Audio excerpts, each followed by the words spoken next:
Today we're doing an interview with co-founder at Offshore in Asia, Flynn. Now this is an interesting talk with an interesting fellow. Flynn made the decision to take a bit of an unconventional path in regards to carving out a career, but doing that from overseas and doing that remotely. So we're going to talk a little bit about that. We're going to discuss the pros and cons of having a career versus going all out entrepreneurial, or having a bit of a combination of the two. And later on in the video, Flynn is going to share some insights of what the Gen Z view is of the current state of play in Australia, where the country is situated right now, and what are the prospects for young people moving into the future. It is an interesting talk. I hope you stick around to the end, and please enjoy. Okay, Flynn, thank you for coming in today. Pleasure. Very good. I guess I wanted to get a bit of an idea of why you have decided to move to Thailand, and sort of particularly at this stage in your career as well, with your studying and where you're heading with that. But we'll get into all of that. So first of all, I mean, we met, like 2022, around then in Chiang Mai. Yeah. And then you lived here for a while in northern Thailand. You went home for a while, and then you came back in 2025. Yeah. So why did you choose to leave Australia after going back there to live and then coming back now? What was the main decision or the drivers behind your decision to come back to live in Thailand this year? Yeah, good question. So basically, the reason I'm here is, I guess, came here on a holiday. First went to Vietnam in 2015 with family. Fell in love with Asia, went backpacking with mates 2019, absolutely loved it. And then pandemic came and I was stuck in Australia and just didn't feel quite at home. So I decided, I'm not going to work at a cafe, I'm going to do something I can do remotely. So when this is all over, I can move back. And learnt web design, taught myself that. And then moved to Chiang Mai for 2 years, met you there.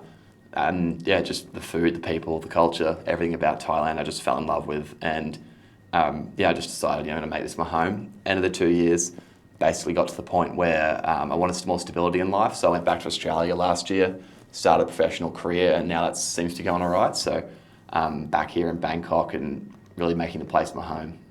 Really, I think my lifestyle as a whole is just better here. And with the kind of digital world and the fact that I'm not working in corporate per se, the working remotely isn't particularly an issue either. So that's a big thing. Yeah, it's a lot more accessible these days, isn't it? Definitely compared to sort of, like when I was sort of getting serious about living this life sort of back in 2013, 2014. Yeah. There were people doing it, but it was a lot harder back then. And I think, of course, since the pandemic, it just opened right up for remote working regardless. Like back then you had to start your own business. Now you don't necessarily have to do that. Mm-hmm. So it's a good time to be in your shoes. Yeah, for sure. I think you said accessible. I would also say acceptable as well. It's probably the big thing I've found, like starting kind of mid-pandemic when it was becoming more online, people were really open to it, and people who wouldn't usually be open to it were like, I've got another option. So that really helped me get foot in the door. But even now, it's kind of at the point where, even like we have older clients where I work, and they're just happy to jump on a Zoom call now because they'll use it to talk to their grandkids and their accountant and stuff during the pandemic. So now that everyone's kind of comfortable with it, and I think particularly outside of the corporate world, because at least in Australia, I know there's a lot of the back to the office kind of things, but outside of the big companies, no one really seems to care, to be honest, anymore. You're right. It has changed a lot. I think before the pandemic, it was sort of almost like being a professional and having clients. It was not necessarily something that you would bring up with a client. Mm-hmm. I mean, if they want to know where your office is, you got to tell them where your office is. But it wasn't, like you said, it's a lot more acceptable now. Jumping on a Zoom call from a different country, it's not such of an issue. Whereas sort of 5 years ago, they might have thought, "Oh, hang on, who is this guy?" sort of thing. Yeah. I think particularly some people still will feel uncomfortable with that, and that's fine. But I think it's almost being more open is the good thing, kind of wearing your heart on your sleeve, I guess, at least in a business sense, unapologetically being yourself and not hiding it. Most people see that and they don't really care. All clients and business partners, associates that I've ever spoke to about it, they're like, oh, cool, you live in Thailand? I'm like, yeah. Like, you work? I'm like, yeah, it's cool, and it's a couple of hours off with the time difference, so that means that, you give me something at 5 p.m. and it's ready for you to go the next morning, so I finished it while you're, sitting around the table with your family having dinner. Like, so there's, you can kind of add value to it. And like for an Aussie, for instance, like, I just say to people, depending on daylight savings and stuff, I'll be like, just pretend I'm in Perth. Like, Yeah, well, that's like, right. And people are pretty chill with that. Like, it's good, Yeah. For an Aussie, it's Southeast Asia's perfect, Yes, isn't it? yeah, Like you say, you got that sort of few hours where you can work while they're at the dinner table, but also being, just like on Perth time, it's a big thing as well. Yeah, and if you do need to jump on the 9 a.m. meeting, which for me at least doesn't happen much at all, but I'm talking 9 a.m. like Eastern time, like really it's just like, you wake up at 5 or 6 and you've got to like sit in front of the computer and jump on that meeting, and you probably just start your day from there. And it doesn't really happen much anyway, so it's really not a big deal. Like, I guess to extend to the audience, anyone who's like concerned about it, like you just kind of got to think about from your employers or your what do you call it, like your associates' perspectives, like what do they care about? And like, for the most part, all they care is that you're there when you call them. So maybe you need to wake up at if you want to come over here, perhaps it's like, you have to have a conversation with them. Well, what about if I start at 10 a.m. Australian time, or even 9 a.m. Australian time, and just work the same hours? Like, most people, the vast majority of people you work for that are reasonable people and are good bosses or good colleagues to begin with will understand that. Like, yeah, absolutely. You sort of touched on this a little bit about how doing your study and starting out in your new career, how it hasn't been an issue for you, but I wanted to press on that a little bit more. I guess if I think of sort of myself, I made sure that I sort of ticked off all my certificates and everything like that, professionally wise, before I sort of stepped out of like the, working for a firm essentially. So I started like working more for myself, but also stepping out of the country as well. Do you find that, or have you ever thought that by sort of going this alternative route from such an early stage in your career that would ever hold you back at all, either as far from exposure to being around people in the industry and learning your craft, or maybe just not being able to network as well because you're remote? Do you ever consider that to be an issue, or do you think it's like in this day and age it's just not an issue at all? I think it's still an issue. Like, despite what people say, like, and despite kind of what I just said, and to contradict myself somewhat, the halls of power, more or less, like whether that be industry associations, government, whatnot, there's still this kind of like knee-jerk reaction. It feels like it's more like, as opposed to assessing the situation, that being remote work, for its merits and pros and cons and the actual risks, it's just this kind of instant reaction of like, bad, like if it's new, get rid of it, like don't listen to it. Like, so it depends. In that sense, that is, I think that is an issue, and that is a concern of mine. Like, if they just decide at some point, like, because a lot of what I'm doing is, I'm probably not the first person to do it, but no one else really documented it beforehand, so I don't know with what I'm doing in my career progression if everything's okay. My immediate network's completely fine with it. Like, they don't care at all. Like, vast majority of the like other like stakeholders, other business professionals we work with, like they're remote anyway. They're just remote from 50 kilometers away, as opposed to like 5,000, 9,000, whatever it is. Like, so I think that's it's an issue in the sense of like like some dude at some point decides he has a moral issue with it. It seems more so like someone who's got power, like wherever I mentioned, like those people kind of decide like I don't like it, like for no real good reason. But as far as like holding my career back in terms of networking, progression, all those kind of things, not really. I think being able to attend networking events would be handy, no doubt. But you can do that here as well, can't you? Yeah, and you can. They've got like online ones and stuff and things, and like like LinkedIn exists. Like, build a personal brand online. Like, that's like a fantastic option, and like it opens you up a lot more as well. Like, you're not competing with other. Like, you kind of differentiate yourself anyway. So I think perhaps it's even in some regards because by virtue of being remote, I want to work. I'm like the business I intend to create is a remote one. So if I'm attracting like remote clients, if it's forcing me to not network in person but like build an online brand marketing machine, whatnot, awesome. Like in that sense, it's not an issue. Yeah. That all said, I think right now Bangkok is one of the best places in the world to network. Like, there's just so many people here from all kinds of different professions, all mixing, doing different kinds of interesting things. Like, you would have to say the networking here is probably better than, or at least comparable to like Sydney or Melbourne. Maybe not like from the real sort of traditional kind of networking within your industry, but as far as like getting access to just expats living over here doing their own thing. Yeah. You know, there's lawyers over here, there's accountants over here, and sort of, you know, all of the sort of regular kind of social media people and IT people as well. But yeah, I think if you sort of are proactive with your networking, it doesn't have to, it could almost be an advantage being here, is I guess the point I'm coming to. Yeah, for sure. And I think for me, because I'm in a like financial profession as well as yourself, like it's a little bit different because like you've got cross-border, like, you know, like, you know what, like say for instance, tax law in Thailand it's a bit or behind sort of like Australia how isn't. people are working now. Yeah, you can't really work with that to a point, like in terms of like getting like a referral partner arrangement.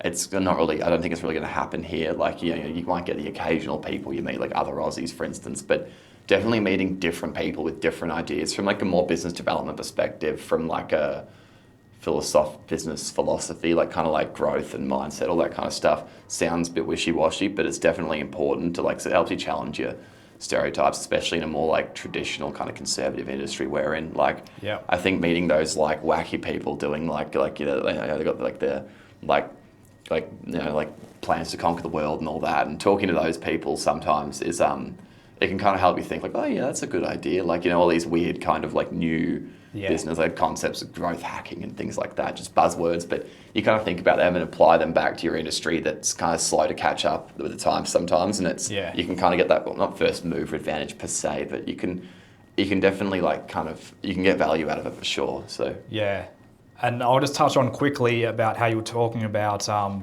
being held back professionally wise. Like, we were talking before this interview about how from what you're doing, it is better for you working for a small firm. I think if you're working for a large firm and you're sort of stuck in your own little department, that would be, and you're working remotely doing it, that could potentially hold you back more than you working in a small firm where you have a lot of exposure across different parts of the business. And you're working with someone who's very accommodating with that, and he includes you with everything.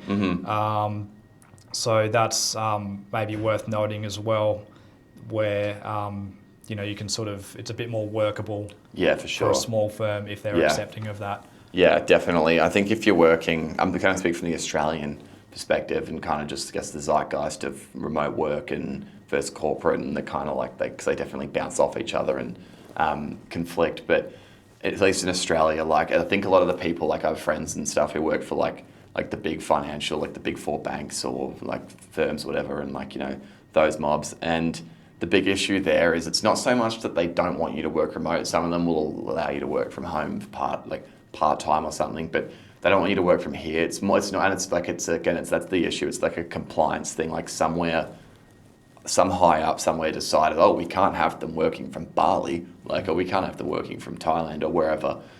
Yet they have offices in London and Singapore because, I don't know, they sound nice. So like, it's a funny one. And I think the biggest issue they have is when someone in a team's allowed to work from somewhere else, then the other person in the team gets angry, and then it creates like some HR issues. So like, you cut a lot of that out when you work for a small place that kind of respects and appreciates you. And I think that's where the massive benefit, at least for me, of building a personal brand. I don't have a big personal brand, but I guess when I say personal brand, there's the term digital footprint.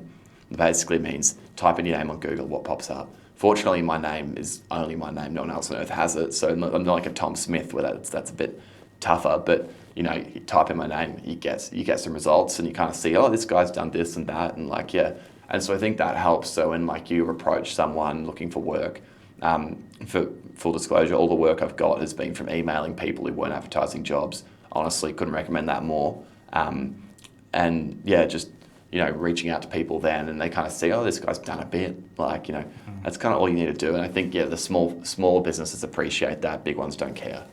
Yeah. Okay. Let's just go back to the beginning. I would like to know, what does your family think about your choices to move over here at your age, and also your friends? Because like you say, most people, your friends back in Australia, Yep. they're more going the conventional route, working for the big firms and doing whatever they're doing. Yeah. You're doing something a little bit different. So some people probably think it's a bit weird. Some people probably think, oh, that's really interesting. I would like to learn more about that. Yeah. You've probably heard all of that and everything in between. But yeah, what do they think about what you're doing? I have friends first. They don't really care. Like I've always been a bit odd, so they're kind of like, it's something. That sounds like something Flynn would do. Flynn doing Like, his buddy. yeah, that's one of the more normal things he's done, so that's fine. But no, they're cool. They're just like, oh, sick. So you'll come back for summer? I'm like, yeah. And they're like, oh, so you'll so we can go and see you. I'm like, bloody oath. Crappy So Victorian summer. Yeah. So it's pretty much like I go back for like two months over summer. I feel like a tourist and like spend heaps of time with my friends and family. Yeah. Absolutely love it. And Well, that's the thing as well, if I can just jump in quickly, like when you're living there, you go into your daily routine and you might not be seeing your friends maybe once a month, I don't know. Yeah. But then like if you're going back for 2 months, everyone's making a bit more of an effort. Yeah, and for sure. You haven't seen them for 10 Yeah. months, so everyone's a bit more excited to see you, and it's probably more quality time, isn't it? Yeah, 100%. And we definitely, like, it's much more like easier to be like, let's go away for the weekend, or like, let's come down to the beach house, like, and we're all like, yeah, for sure, let's do it. Because a lot of my friends travel and stuff a lot too, so like that summer period, we're all like, let's really make an effort. And then a lot of them, because it's Thailand, right? It's not a hard sell when you say to your friends and family, come see me. So Dad's seeing me next week. I've got my boss seeing me in a month. Got three of my mates coming in 3 months. So like, it's almost to the point sometimes where I'm like, I haven't seen anyone. No one's visited yet this year, so it's been pretty quiet for the last 3 or 4 months. But there's been a couple times where, like, I think the year before last as well, I had like 3 visitors in 3 months. And at the end of it, I was kind of like, damn, it's like I feel like I'm more busy than when I was in Oz. Like, so there's that, and then the family. So yeah, I see my friends summer, and then they visit often, and then family as well. Like, they don't really care. My family are kind of all over the country, so it's like I end up seeing most of my family just as much as if I was back in Australia anyway. So for me, it's a bit different than people who have family kind of really in one area. But like I do miss home, and my parents, like, and family and stuff do miss me. But at the same time, like, pick up the phone and have a call. But to me, it's pretty much the same thing as being there in person. Not quite, of course, but I think it's just, like, still just because you're not there all the time, like, doesn't mean you have less time in a sense. Like, because like you said, when you're actually together, you make an effort. You call every now and again, fill each other in. So. Yeah, that friends, family, they don't really mind that I'm here. I think almost actually all of them are just really happy for me that I'm, because they know that I wasn't that happy back in Oz, and I'm here. I'm super happy. So much like I'm just a much more happy and positive person. So yeah, good. Yeah. Let's change gears slightly here. Awesome. We've just had an election in Australia, and this is not a political question. Sounds like it. But you jump on social media and there's a lot of, it's almost become fashionable to bag out Australia. Indeed. And I suppose I've been guilty of that a little bit. Mm-hmm. But you can't really escape it on social media. And particularly with the sort of 30, 40, 50, 60 plus crowd, they sort of have I guess maybe more the 40 plus crowd. Mm-hmm. They have certain views on the country. Not necessarily happy with the direction it's taking, all that sort of thing. What is the sense among your peers in Australia, like 20-year-olds that your friends, but just other people that you associate with? How do they feel the current situation is in Australia now, where it's going into the future, and just their prospects of being in Australia? Do they feel like there's a strong future for them, or do they feel like the country is taking a bit of a turn for the worse, or is there much difference there, do you think, when you talk to younger people? Yes and no. I think, although, like, even let's assume, like, stereotypical, say, like, boomer, stereotypical Gen Z person. I'm Gen Z, 24. Don't look it, but just thought that's relevant for reference. Nevertheless, like very different people say like the stereotypes politically, but I think the kind of general overall feel is somewhat similar, although maybe less nihilistic with the younger people. Like for us, it's more like, it's not like, oh, Australia's not what it once was, blah, blah, blah. We don't really know what Australia once was. We're too young. But with that said, like, it's more like, damn, everything's expensive. And your life's kind of laid out for you by virtue of like, if you want to own a home, it's like, well, there's 30 years paying that off. And then it's like, you want to retire, well, then it's like, you've got to save up for that as well. And, like it's kind of, I think there's... It's a long road ahead of you, isn't it? Yeah, and I think all that. I'll briefly touch on me personally. For me, the complete certainty of that is just something I don't like. But I like to kind of be able to forge my own path and have flexibility, and like freedom in the sense of being able to wake up and choose what I do is very important to me. Mm-hmm. To speak for my friends, siblings and all that, I think it's hard to really give one straight answer. But I would say for the most part, it is definitely worried about the future, but don't really know what to do. Mm-hmm. Like, what can you really do? Like, do you move overseas? Well, unless you're working in Australia, because like you can still make a lot of money in Australia. It's not for everyone, no. Mm-hmm. And you can make a lot more money in Australia than you can basically anywhere in the world. Just holding on to it's the tough part. Yeah, holding on to it's the tough part. So if you can move overseas and work remotely, that's an awesome life hack, but not everyone's prepared to do that. So those people who aren't doing that, it's more like I think it's just an overall feeling of like,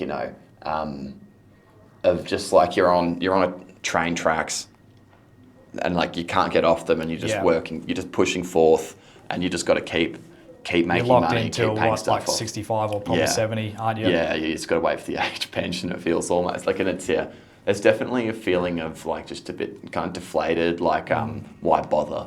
But I couldn't give a really specific answer because everyone is different ultimately. Like yeah. Fair enough. All right, you sort of touched on what I wanted to get into next briefly about what do you see as the opportunities for living in Thailand over the longer term? So, we've got a high cost of living in Australia. We have high taxation in Australia. It's generally a more stressful lifestyle. It's more sort of paycheck to paycheck for a lot of people. Mm-hmm. How do you see... well, let's put it this way.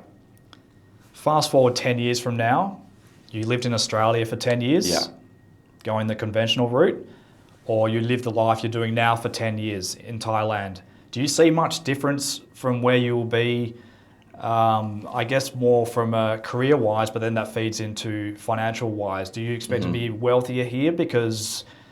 there's a lower cost of living, you can potentially have much lower taxation, and this will compound over a period of time? Or do you see it sort of being more like for like, or even holding you back a little bit because you might have a little bit potentially, maybe not, a little bit less earning potential? Or it might not be an issue at all, but yeah, do you see it as an opportunity to come out in front in Thailand as compared to living in Australia? Yeah, for sure. And like, I'll just talk specifically for my situation or someone in a similar situation to myself. For those people, if your earning potential is, let's say you've got a career and it can be done online and doing it either in Australia or like in whatever country you're from, higher earning country you're from, versus doing the same thing while living in Thailand. Just from purely money's sake, depending on your like where you're from, of course, you're probably going to be paying less tax. You're probably going to have more time. That's the thing people don't talk about. They talk about, oh, it's so nice here, blah blah blah. And yeah, I agree. But at the same time, like think about when you're back in Oz. You've got to commute into work. You've got to wake up. You've got to make breakfast, commute into work. You're working. You drive home. You make dinner, you clean the house, you do all this and blah, blah, blah. Sit on the couch for half an hour, then it's time to go to bed. Yeah, that's all. But here it's like, I wake up, I walk about probably 70 metres, I get chicken rice, go back to my room, work straight away. Half a chicken for breakfast? Half a chicken is I do eat half a chicken for breakfast, so I have to come out of the closet in that one.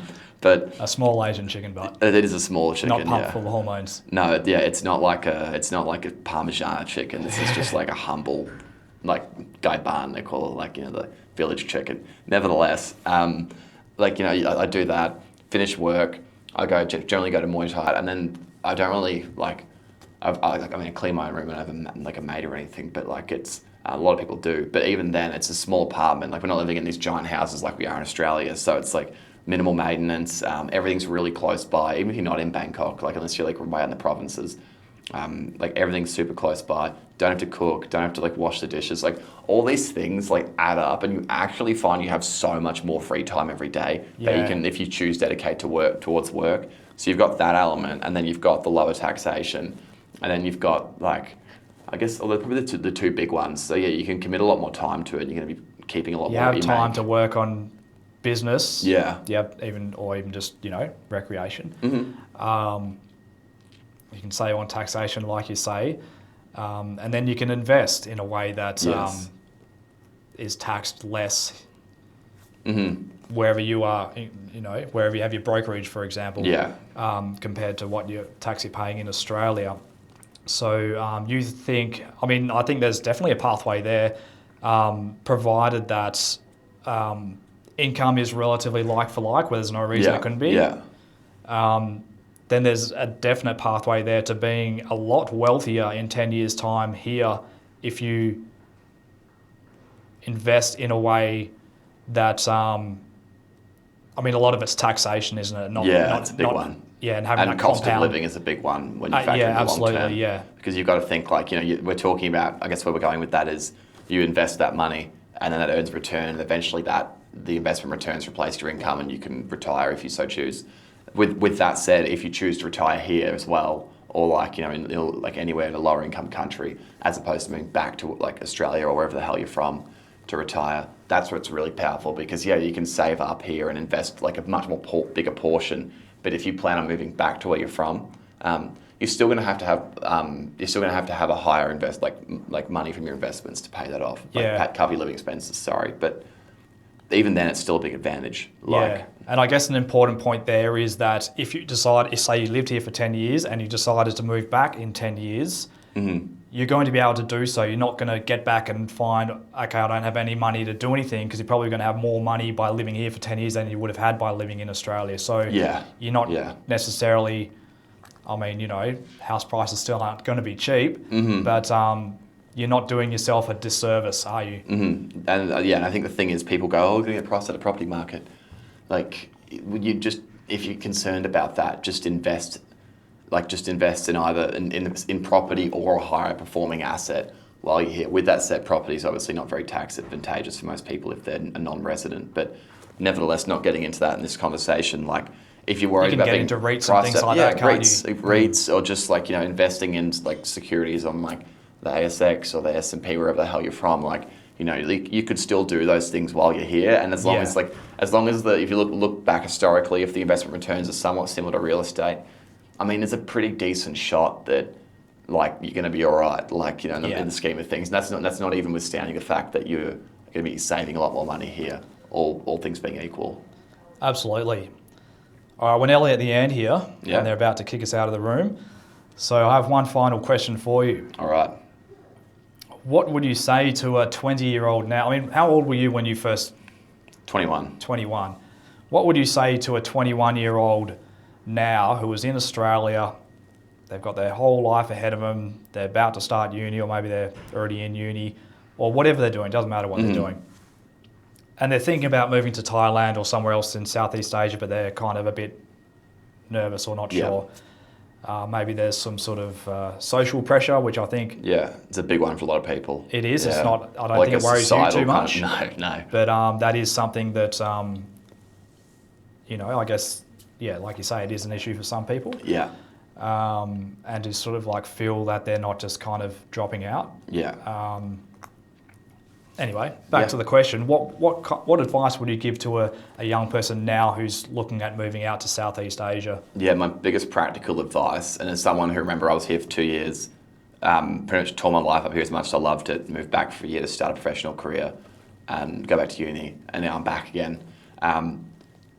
Just do it properly. It's so easy to get sucked into, like, if your plan to live over here is one that's been funded or like taught to you by some dude selling a course, it's probably a load of crap. Like, to be totally honest and frank, like, find something that's professional, that's actually considered a reasonable like career that someone would do back home. Like if you told, like the thing is, if you like the pub test, right? If you told a bloke at the pub or your family or your friends, oh, I'm doing X, Y, or Z, and they go, come on. Like, if they say that, probably don't do it. Like, just find a quote unquote boring, typical career and do that. Get an actual qualification too.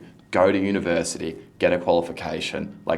And when you're 21 and what, I'm like three years past that, like, but you think like, oh, like, 30 grand university debt, that's so much, blah, blah, blah. Yeah. Like, sure, it maybe it is, but if that gets you a job that earns an extra 50 grand a year, 5 years down the track for the next 30, 40 years, it's going to pay for itself. Going to pay for itself. And if not, the Labor Party's going to pay for it. Yeah, exactly. Or we are taxpayers. Yeah. And the stability is the other thing. Like I can't stress having been in the position where I was doing the whole online selling. I think that's worth touching on a bit more because you did start off coming out with nothing. I was started as like the typical digital nomad, starting up businesses from scratch, which is great and it's exciting. Yeah, it's fun. I think you've learned a lot from that, and 100%. Actually, that has helped you lead into where you are now. Yes. With the skills that you developed there. Yeah. So I guess I'm not knocking it. I'm just saying. No, but I think you personally, how I see from my perspective as well, that you are a lot happier now that you have this professional sort of, gone to uni and got a pathway, having that behind you. So worth it. So it's true that you don't need that. Yeah. But for some people, that it can be a very valuable thing. Yeah. And also as well, like if you ever did want to move back to Australia, or it could even be like the US or Singapore or somewhere, you'll be able to do that because you have this. You'll have your qualification behind you. Yeah. So the peace of mind is another thing. It's super like really, I can't stress enough. Like the peace of mind and the confidence and the certainty, knowing that where I am now, it's actually something I can. If whatever you're doing.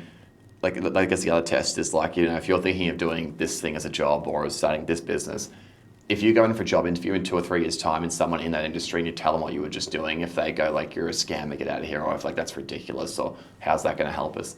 Probably not the right thing. But if you get in and be for instance, if you aren't ready to find a career, choose something that's actually going to help you though. As an instance, if you're going to do for me, web design and then SEO, search engine optimization, basically blogging and marketing.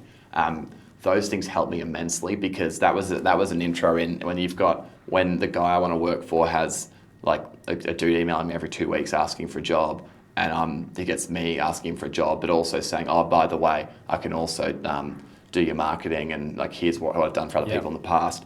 That's a massive benefit. Especially in a competitive workplace and coming in with no experience and you're up against 50 or 100 other grads. Yeah. That is something that could get you over the line. For sure. And it's also the soft skills you learn, especially how to for talk small to practices. Yes. Because they need that and they don't have, otherwise they got to go out and hire someone specifically for that. But if they can sort of kill 2 birds with one stone, that's a big selling point for them to hire you as well, isn't it? Yeah, for sure. And I think that's helped me a lot. Yeah. Yeah, excellent. All right, we might as well wrap it up there, Flynn. Thank you very much for coming in today and sharing your thoughts and experiences with the audience. Yeah, it's been good, been fun. Appreciate it.